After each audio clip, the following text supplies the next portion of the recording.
Después del Ku Klux Klan, después de Martin Luther King, etcétera, etcétera, se establecieron los derechos civiles, los negros votaron y Barack Obama fue presidente de la República. Y ahora resulta que los racistas son los gringos y nosotros no.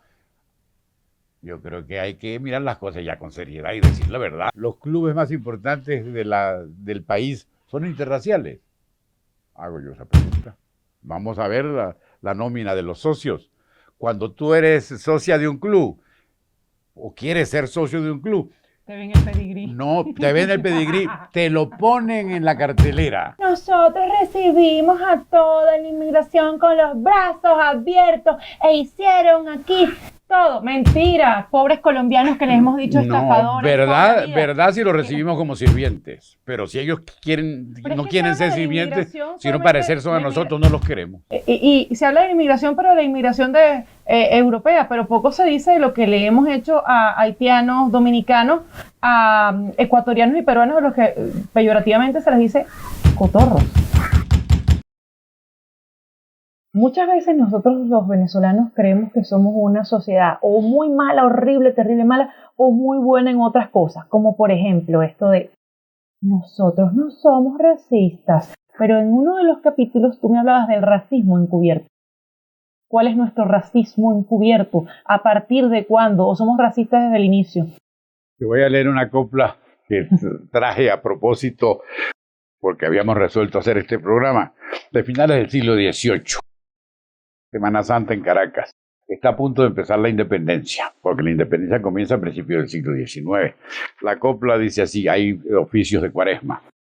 Si Dios nos diera con qué, los pardos en la merced.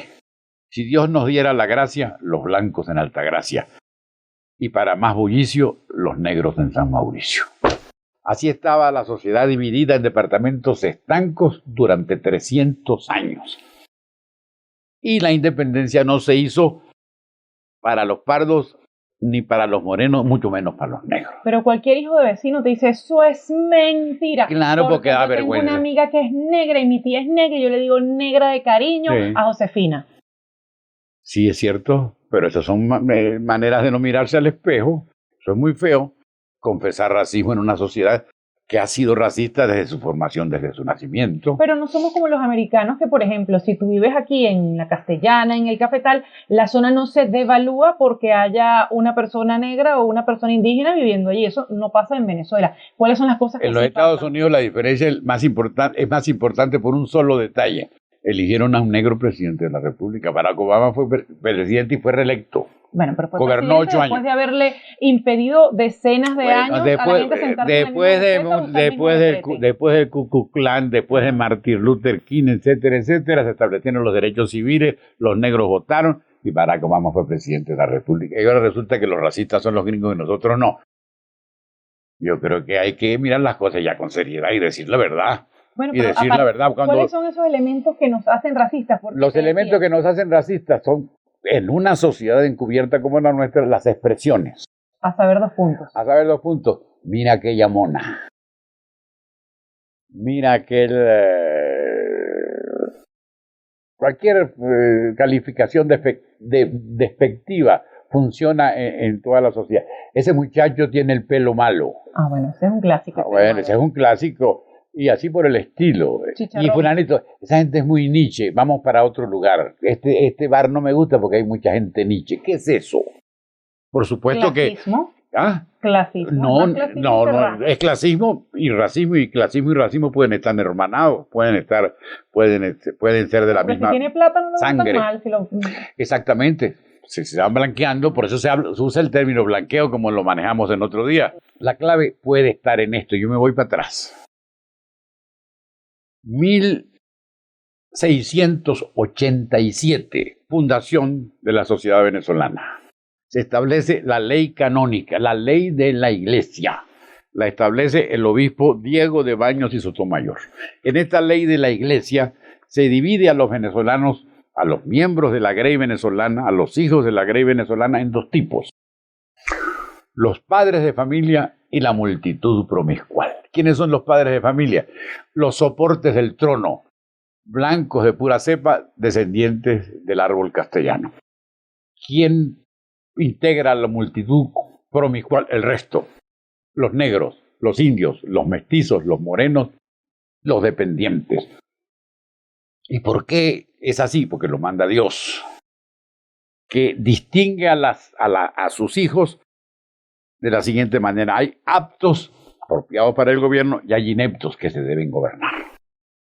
Porque no están capacitados para entender los misterios de la fe ni los principios de la civilización, de la fe católica, ni los principios de la civilización metropolitana.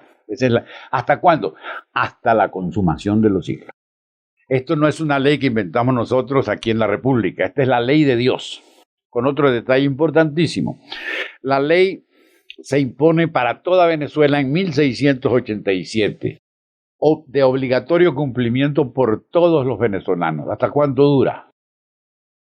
Pasa la colonia, pasa la independencia, pasa la federación, pasa el Estado Nacional, y la ley se mantiene inamovible, con obligatorio cumplimiento hasta 1904, hasta esa fecha tan asombrosa. Desde 1687 hasta 1904, los morenos, los pardos y los negros son ineptos, irremediables, porque lo manda Dios.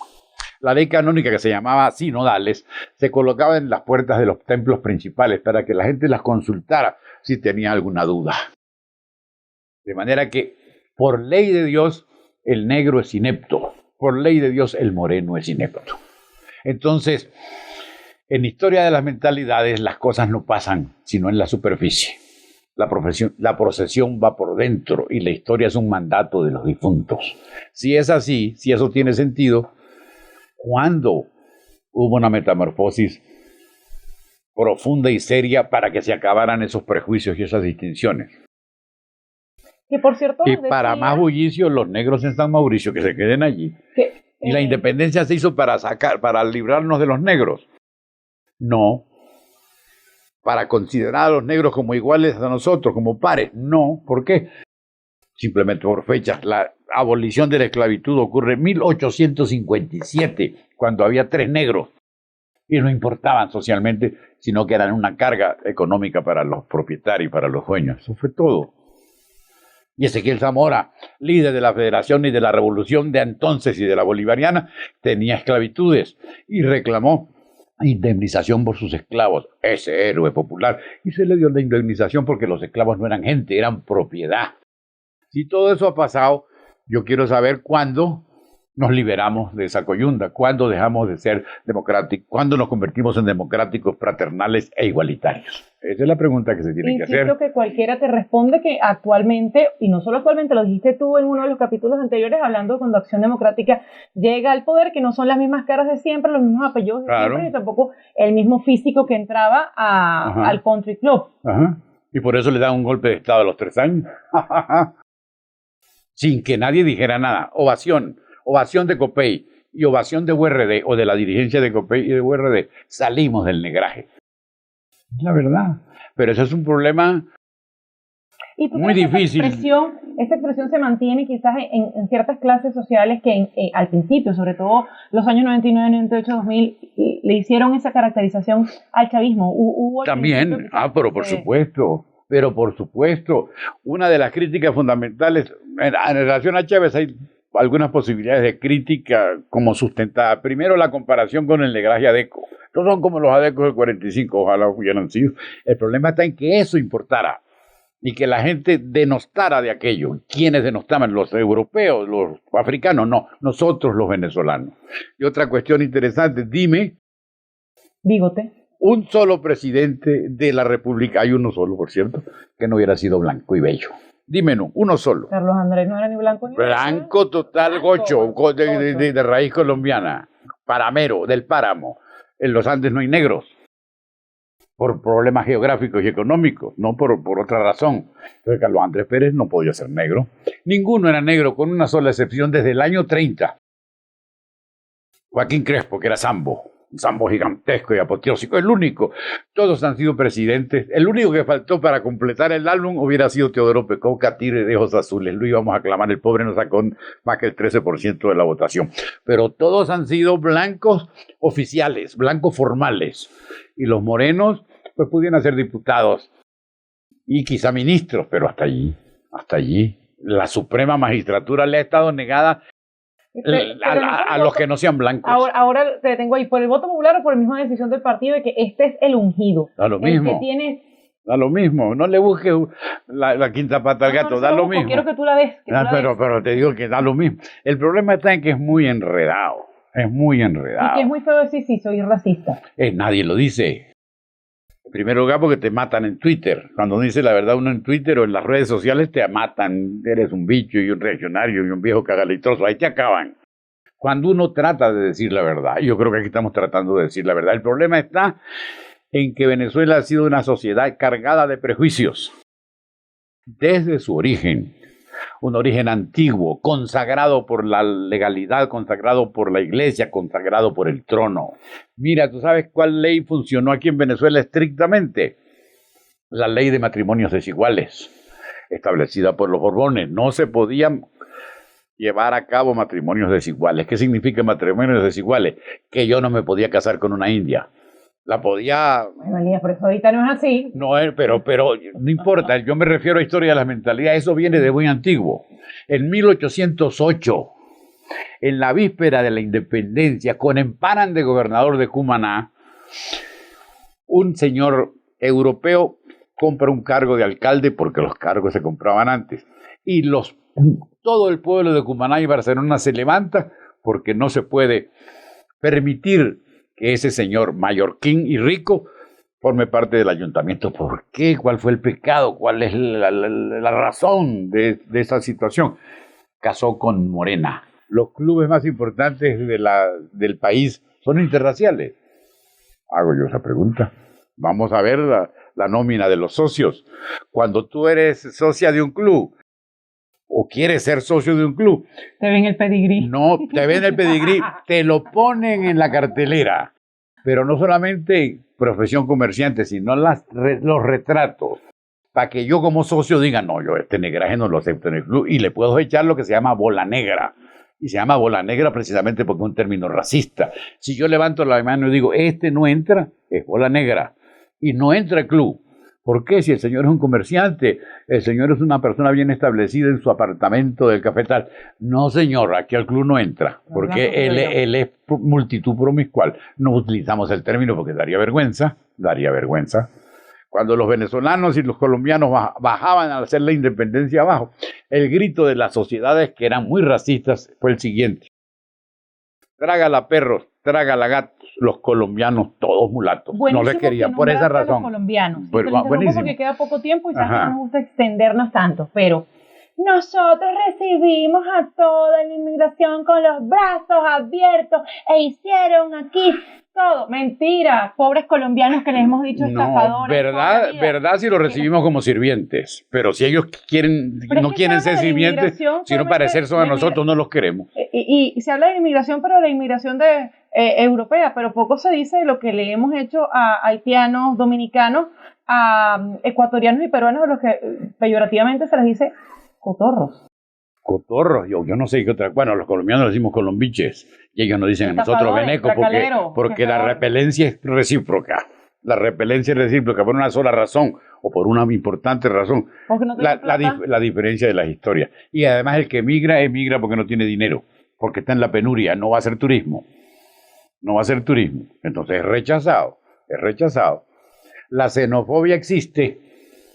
Pero y nosotros la practicamos. Que sea pobre. La practicamos, eso sí, lo que llama esta señora, la filósofa Cortina, aporofobia. De acuerdo. Porque si el migrante tiene plata no te molesta. Pero en la sociedad petrolera el inmigrante se enriqueció. Vinieron artesanos portugueses e italianos, panaderos, agricultores, y se hicieron muy ricos.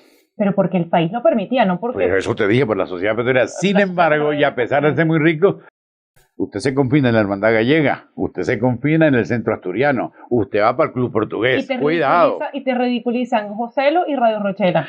Sí, esta abominación de Radio Rochela, y no recuerdo de Joselo, pero lo de la Radio Rochela con la señora Fátima, y los portugueses callados, digo yo, después y que lo celebraron. Y Manolo el Gallego. Lo de Manolo Gallego. Así es, no despreciamos al extraño. Manolo Bruto. Bueno, esas cuestiones hay que decirlas y para eso estamos aquí. Esto no significa que estemos recitando la nueva Biblia. Esto puede tener... ¿Por qué los italianos se salvaron? Ahora que lo digo, porque Fátima, la portuguesa de la panadería, Ajá. que además tiene dificultades, como era caricaturizada, quiero decir, no lo estoy diciendo Ajá. yo. Y Manolo Bruto, que llama al ascensor, ascensor, ascensor. Eso creo que era el chiste de José lo que me estaba viniendo a la mente. ¿Por qué el italiano salió salvado? No sé exactamente por qué. No sé exactamente por qué, pero hubo una inmigración muy antigua del siglo XIX que eran músicos, sus integrantes eran poetas, eran ebanistas muy finos. Quizá eso les permitió un arraigo anterior y la posibilidad de que no los discriminaran como propiamente extraños. Pero además crecieron mucho económicamente durante la época de Pérez Jiménez. Que por cierto, le he escuchado a algunas nietas de inmigrantes decir, es que mi abuela llegó en la época de Pérez Jiménez y los inmigrantes tenían que tener cierta estatura, porque si medías unos 50 no te aceptaban porque buscaban como una suerte también de mejoría racial. ¿Eso es cierto? No exactamente, yo no creo que les tomaban medidas a mis abuelos y a los tuyos, no, a mis bisabuelos, no creo. Pero la ley, desde la época de Guzmán, las leyes de migración eran racistas. Tenían que buscar gente blanca y fina, sobre todo de cultura europea. Y esa ley se pulió y se desmenuzó con mucho cuidado durante la época de Pérez Jiménez. Negación de la inmigración asiática, nada de razas morenas y oscuras, nada de hindúes, fundamentalmente italianos, porque el italiano es apto para la fábrica del nuevo ideal nacional. Eso sí fue verdad, pero no los medían ni nada. Y ahí surgió una clase media, una clase de venezolanos muy numerosa, pero también cada vez más importante socialmente, hasta el punto de que dejaron de ser musiúes, aunque venga de allí la palabra musiú, el italiano era como más cercano, también tenía la facilidad del idioma, un idioma más comprensible que cualquier otro, y por supuesto incomparable con los papiamentos de los negros y de los hindúes. Oye, se me olvidó una migración que sí ha sido marginada hasta hace unos años y ridiculizada, que es la población china. Los chinos esclavitudes. ¿Y cómo los tratamos los venezolanos? Sí. Es decir, cuando le vas a comprar, por ejemplo, en Maturín hay muchos automercados chinos y la gente como se refiere como que, bueno, ¿por qué hablas mal? Que tienes 20 años viviendo aquí y hablas mal el castellano. Muchas veces los expones y hoy te pones a llorar porque afuera se burlan de ti cuando hablas castellano en lugar de hablar inglés en el caso de que estés. O en lugar de hablar el castellano de la península ibérica también. Así es. A veces nos somos un poco dramáticos y no recordamos que nosotros también, bueno, no digo nosotros porque yo no le hice daño a nadie, digo como sociedad hicimos daño a algunas inmigraciones con ciertos calificativos. Totalmente. El Caracazo. Cuando ocurre el Caracazo, las urbanizaciones de clase media y alta forman grupos de resguardo y vigilancia, pistolas, walkie-talkie y esas cosas que se usaban para resguardarse de la invasión de los dominicanos y de los colombianos de los barrios marginales, porque iban a atacar a la gente buena, a la gente decente de sociedad, de manera que ahí hay un elemento que confirma la incomprensión de un fenómeno, pero eso no es insólito, el extraño es un invasor. Y yo lo debo tratar como invasor, o necesito tratarlo como invasor, especialmente si no es de mi color, y especialmente en situaciones de crisis. Porque no tiene ni pedigrí. Pero ya vamos cerrando y quisiera contigo esta conclusión. Si bien el chavismo se hizo con el discurso de esta sociedad fue racista, no nos quería a nosotros los patas en el suelo, no nos quería a nosotros los zambos, eso lo decía mucho Chávez, ¿profundizó ese el que seamos más racistas, más clasistas, o nos dio una bofetada y nos hizo entender que eso estaba mal? Inauguró el racismo al revés, que es el más importantísimo porque nos toca muy de cerca. Bolívar no es blanco sino mulato, se parece a mí, Rafael. Y todos los próceres entran a los altares populares de María León, aunque ya venía eso de más atrás. Y hay como tratan de establecer una sinonimia entre libertad, independencia y raza. La raza perjudicada, la raza sometida, se levanta contra sus amos sometedores e imperiales, los blancos. Eso también está pasando. Espero que no cale tanto, pero está pasando. Mira, Todos los héroes ahora son el negro Felipe, y son los mulatos y los zambos, y los morenos y los esclavos. ¿Y Bolívar, que era blanco criollo, no? Y Bolívar, el pobre, ya no es blanco criollo. El problema con Bolívar, para blanquearlo o para negrearlo, es que él es Dios, y Dios ni se blanquea ni se negrea. Pero el chavismo lo ha intentado. Lo vamos a dejar hasta ahí, pero ahora que nombraste lo de el fenómeno del Caracazo, quisiera dejarte la reflexión si para el próximo capítulo hablamos de eso que se habla siempre de cuando los barrios bajen a salvarnos a nosotros, a salvarnos o a destruirnos, no se sabe. Exacto, cuando los barrios bajen. Ese es el próximo capítulo, ¿de acuerdo? Bueno, nos despedimos de este manual de malas maneras, que no es el mismo manual de Carreño. No, don Manuel Antonio no entra a esta casa. Muchas gracias.